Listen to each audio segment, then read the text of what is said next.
တ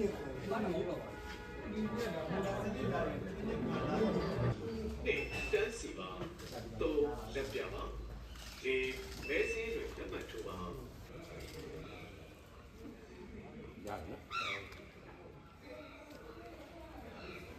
မန္တလေးစတင်ပေါ်တဲ့ကြောင်းအကျဉ်းများပါတယ်ခင်ဗျာဒီမှာစံတော်ချိန်မနေ့6နာရီတောင်းပြီးဖြစ်ပါသဖြင့်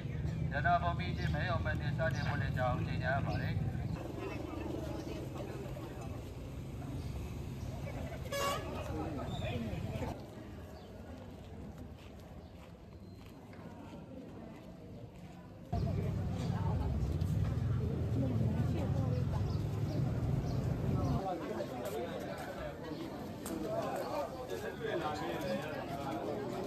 အားသေးခြင်းလည်းခင်ဗျ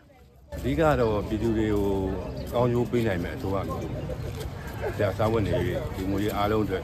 သင်ပြအောင်လုပ်ပေးနိုင်မယ်အစိုးရမျိုးပဲသဘောကျပါ ဟုတ်ကဲ့